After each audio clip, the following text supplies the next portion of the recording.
दोस्तों, एक होता है अकेले रहना और एक होता है अकेले रह करके अकेला फील करना। भले ही हमारी टेक्नोलॉजी बहुत ही एडवांस हो चुकी हो, हम चांद तक क्यों ना पहुंच गए हो, लेकिन हमारा सबकॉन्शियस माइंड उस रफ्तार से डेवलप नहीं हो पाया है। उसे आज भी यही लगता है कि जिस तरह हमारे लिए पहले ग्रुप में रहना जरूरी था, क्योंकि अगर ग्रुप में नहीं रहेंगे तो जानवरों को शिकार नहीं कर पाएंगे, बल्कि खुद जानवरों का शिकार बन जाएंगे। और इसी वजह से हमारा ब्रेन आज भी अकेलेपन को डेंजर का साइन मानता है। साइंटिस्ट ने एक बार एक एक्सपेरिमेंट किया और उसमें लोगों से पूछा गया कि आप अपने नेगेटिव थॉट्स के साथ में 15 मिनट अकेले रहना पसंद करेंगे या फिर एक बिजली का झटका। और रिजल्ट जानकर आपको हैरानी होगी कि 67% मैन ने और 25% वुमेन ने बिजली के झटके को चुना। लोग खुद के साथ 15 मिनट अकेले नहीं रह सकते। जिन विचारों के साथ उन्हें पूरी जिंदगी बितानी है, उनके साथ वो 15 मिनट अकेले नहीं रह सकते। लेकिन हम यहाँ पर बात कर रहे हैं अकेले रहने की। जंगल का राजा शेर ज़्यादा टाइम अकेले रहना पसंद करता है। उसकी ज़िंदगी में ऐसी बहुत सी सिचुएशन आती है जहाँ पर उसे भेड़ियों का झुंड घेर लेता है। उस वक्त वो ना तो अकेला फील करता है और ना ही वो कमज़ोर फील करता है। उसे पता होता है कि इन सब के लिए तो मैं अकेला ही काफ़ी हूँ। और आप ये बात जान लो कि ग्रुप हमेशा फॉलोअर्स का होता है, लीडर अकेला ही लीड करता है। शेर अकेला किसी मजबूरी के कारण नहीं रहता, बल्कि वो अपनी चॉइस से अकेला रहता है। इस दुनिया के ज़्यादातर हाईली सक्सेसफुल लोग इंट्रोवर्ट हैं। इंट्रोवर्ट यानी कि वो लोग जिन्हें अकेले रहना पसंद होता है, जो लोगों में जाना पसंद नहीं करते।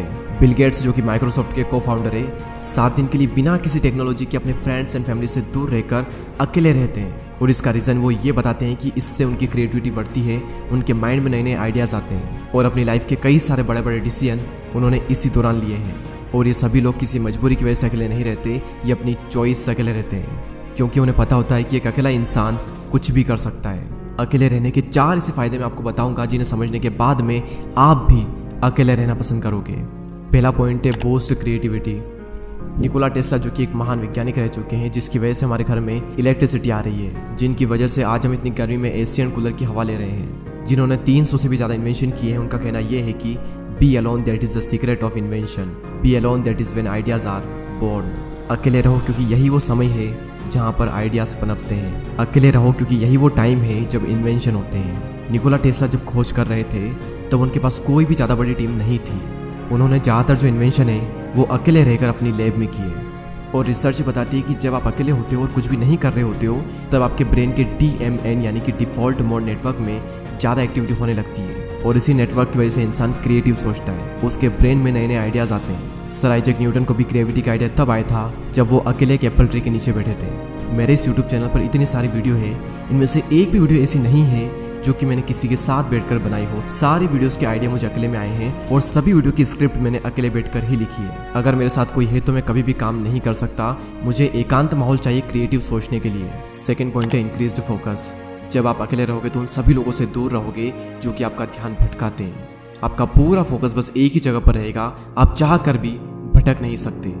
आज से 4 साल पहले जब मैंने अपनी यूट्यूब जर्नी स्टार्ट की थी, तब मेरी लाइफ में सिर्फ 3 से 4 ही फ्रेंड थे और उनसे भी मेरा मिलना बहुत ही कम होता था। उस वक्त मैं ज़्यादातर टाइम अकेला ही रहता था और मुझे बहुत अच्छा लगता अकेले रहना, क्योंकि अकेले में मैं एक जोन में होता था। मैं भगवान का बहुत ही शुक्रगुजार हूँ कि उस वक्त मुझे लोग ज़्यादा पसंद नहीं करते थे। मेरी लाइफ में बहुत ही कम लोग थे और उसी वजह से मैं फोकस कर पाया और आज कुछ बन पाया, सिर्फ और सिर्फ क्योंकि मैं आइसोलेशन में था। अब ये आइसोलेशन क्या होता है? एक होता है अकेले रहना और एक होता है अकेले रह करके अकेला फील करना। अकेले फील करना यानी कि लोनलीनेस, अकेलापन। इसके लिए आपकी लाइफ में 1 से 2 लोग होने चाहिए, कुछ खास लोग जिनसे आप टाइम टू टाइम मिल लें, अपने दिल की बातें शेयर कर लें और उसके बाद फिर ख़त्म। और एक होता है अकेले रहना यानी कि आइसोलेशन, जहाँ पर आपका focus, creativity and productivity next level पर होती है। आइडियाज़ आते हैं, हम ग्रो करते हैं, अपनी क्षमताओं का पूरा इस्तेमाल करते हैं। और यही हुआ मेरे साथ जब मैं आइसोलेशन में चला गया। तीसरा सबसे बड़ा फ़ायदा सेल्फ अवेयरनेस। आप खुद को जान पाते हो। दोस्तों, एक बार मैं खाना खाने के बाद वॉक पर जा रहा था। रास्ता काफ़ी लंबा था, आधा रास्ता बीत गया। उसके बाद मैंने अपने एक फ्रेंड को कॉल किया और जब मैंने कॉल किया, जब मैं बातों में लग गया, मुझे पता ही नहीं चला कि कब रास्ता ख़त्म हो गया और कब मैं रिटर्न घर पर आ गया। यानी कि अगर हम किसी के साथ में हो तो हमारा कितना ही टाइम निकल जाता है हमें पता भी नहीं चलता। बड़े बड़े रास्ते छोटे पड़ जाते हैं अगर हम किसी के साथ में होते हैं तो। लेकिन जब हम अकेले होते हैं तो वही समय, वही रास्ता थोड़ा लंबा लगता है और हम अपने बारे में ज़्यादा सोच पाते हैं। सेल्फ अवेयरनेस के लिए, खुद को जानने के लिए अकेले रहना बहुत ज़रूरी है। और अगर आपको ये लगता है कि आप सेल्फ अवेयर हो, आप खुद को बहुत ही अच्छे तरीके से जानते हो, तो आप सभी लोग ये बात जान लो कि 5000 ऐसे लोग थे जिनको ये लगता था कि वो सेल्फ अवेयर हैं, लेकिन जब उनका सेल्फ अवेयरनेस का टेस्ट किया गया तो उनमें से सिर्फ 10 से 15% ऐसे लोग थे जो कि सेल्फ अवेयर थे। जिन्हें अपना पेशेंट पता था, जिन्हें अपनी स्ट्रेंथ पता थी, जिन्हें अपनी वीकनेसेस पता थी। बाकी लोगों के अंदर सारी चीज़ें हैं लेकिन उन्हें पता कुछ भी नहीं है। तो अकेले समय बिताओ और खुद को जानो, क्योंकि जो पूरी दुनिया को जानने में लगा रहता है वो किसी को भी नहीं जान पाता, लेकिन जो खुद को जान लेता है वो सभी को जान लेता है। नेक्स्ट पॉइंट यहाँ पर आता है मास्टर योर इमोशन। यहाँ पर फिर से वही बात आती है कि जो इंसान अपने इमोशंस को समझ लेता है वो पूरी दुनिया के इमोशंस को समझ लेगा। Royal Enfield, Mountain Dew, Maggi और ऐसी और भी कई सारी कंपनी के आपने एडवर्टाइजमेंट जरूर देखे होंगे। ये सभी कंपनी जब भी ऐड करती है तो ये कभी भी अपने प्रोडक्ट के बारे में बात नहीं करती है। वो ये नहीं बताती कि इनके अंदर क्या क्या इंग्रेडिएंट्स है, क्या क्या स्पेसिफिकेशन है, इसका टेस्ट कैसा है। उनका सिर्फ एक मकसद होता है कि उस ऐड को वो लोगों के इमोशन के साथ में कनेक्ट कर दे, क्योंकि उन्हें पता है कि लोग इमोशनली ज़्यादा कनेक्ट होते हैं। अब सवाल यहाँ पर ये आता है कि ये जो मार्केटिंग कंपनीज है ये लोगों के इमोशन को समझ कैसे पाती